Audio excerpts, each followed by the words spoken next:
So in the end, what happens to all the stuff we buy anyway? At this rate of consumption, it can't fit into our houses, even though the average house size has doubled in this country since the 1970s. It all goes out in the garbage. And that brings us to disposal. This is the part of the materials economy we all know the most because we have to haul the junk out to the curb ourselves. Each of us in the United States makes 4.5 pounds of garbage a day. That's twice what we each made 30 years ago. All of this garbage either gets dumped in a landfill, which is just a big hole in the ground, or if you're really unlucky, first it's burned in an incinerator and then dumped in the landfill. Either way, they both pollute the air, land, water, and don't forget, change the climate.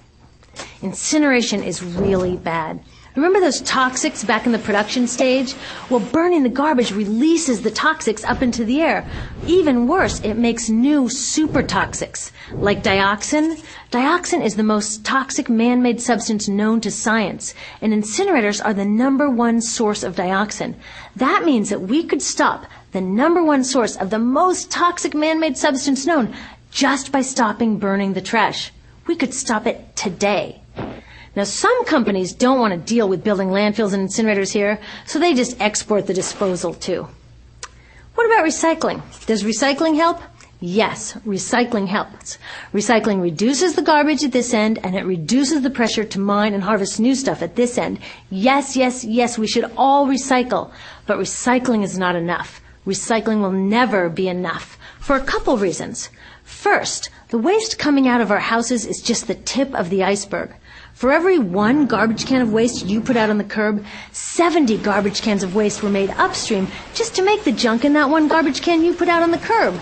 So even if we could recycle 100% of the waste coming out of our households, it doesn't get to the core of the problems. Also, much of the garbage can't be recycled, either because it contains too many toxics or it's designed not to be recyclable in the first place. Like those juice packs, where they have layers of metal and paper and plastic all smushed together, you can never separate those for true recycling. So you see, it is a system in crisis. All along the way, we are bumping up against limits. From changing climate to declining happiness, it's just not working.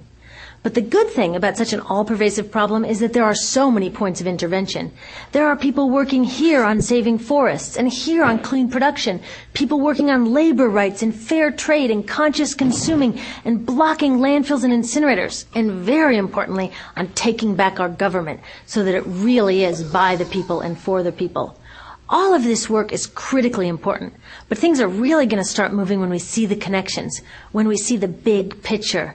When people along this system get united, we can reclaim and transform this linear system into something new, a system that doesn't waste resources or people.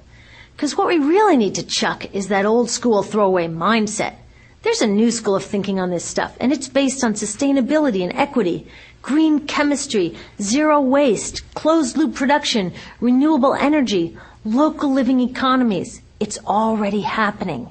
Now, some say it's unrealistic, idealistic that it can't happen, but I say the ones who are unrealistic are those that want to continue with the old path. That's dreaming. Remember, that old way didn't just happen. It's not like gravity that we've just got to live with. People created it, and we're people too. So let's create something new.